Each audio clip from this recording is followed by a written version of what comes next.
Hi అండి, welcome to my channel. Today recipe వచ్చి chicken liver curry అండి. చాలా సింపుల్గా టేస్టీగా ఎలా చేసుకోవాలో ప్రాసెస్ చెప్తాను. చాలా ఈజీ అండి చేసుకోవడం.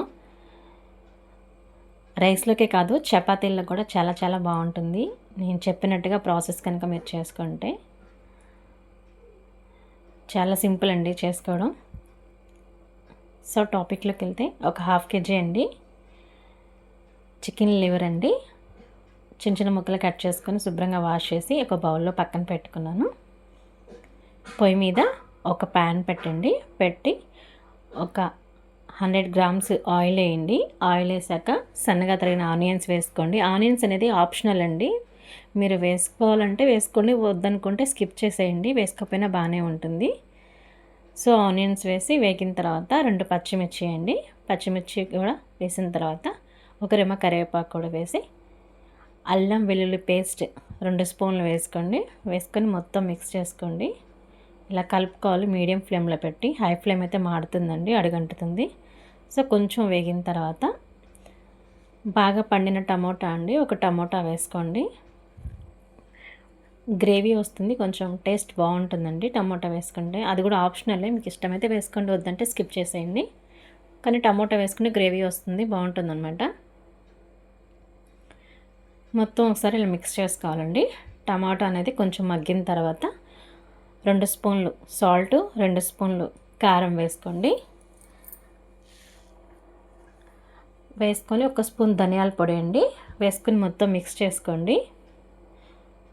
మొత్తం మిక్స్ చేసుకొని మీడియం ఫ్లేమ్లో పెట్టి ఇలా కొంచెం మగ్గనివ్వాలండి. మగ్గిన తర్వాత టమోటా అనేది మెత్తగా మనం క్లీన్ చేసి పెట్టుకున్న లివర్ ఉంది కదండి, చికెన్ లివర్, అది కూడా వేసుకొని మొత్తం ఒకసారి కలుపుకోండి. నీట్గా మొత్తం కలిసేలాగా మొత్తం కలిపేసుకోండి.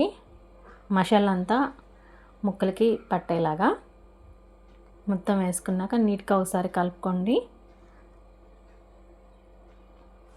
ఫస్ట్ టైం కనుక మన ఛానల్ చూస్తుంటే ప్లీజ్ అండి సబ్స్క్రైబ్ చేయండి, లైక్ చేయండి, సపోర్ట్ చేయండి ఫ్రెండ్స్.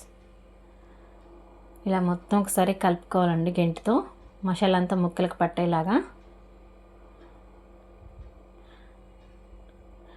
నీట్గా అంతా కలిపేసుకొని వాటర్, ఆల్రెడీ లివర్లో వాటర్ ఉంటుంది కదండి, ఎక్కువ వేసుకోకండి. మనం ఒక టీ తాగుతాం కదా, టీ కప్, చిన్న టీ కప్తో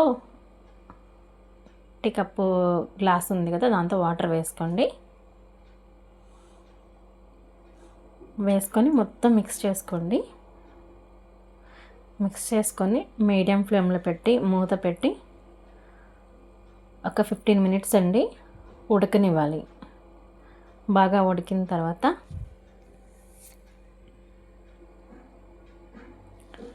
ఒకసారి మూత తీసి చూసుకోండి, అంటే సాల్ట్ కారం అది సరిపోయిందో చూసుకొని కొత్తిమీర యాడ్ చేసి స్టవ్ ఆఫ్ చేసుకోవడమే. So chicken liver curry ready అనమాట. చాలా టేస్టీగా ఉంటుందండి. ఇలా కనుక చేసుకుంటే చపాతీల్లోకైనా సరే, రైస్లోకైనా సరే, దేనిలోకైనా బాగుంటుంది కాంబినేషను. చూసారా ఎంత నీట్గా వచ్చిందో? ఒకసారి ట్రై చేసి చూడండి, మీకే తెలుస్తుంది టేస్ట్ అనేది ఎలా ఉంటుందో. Thank you for watching.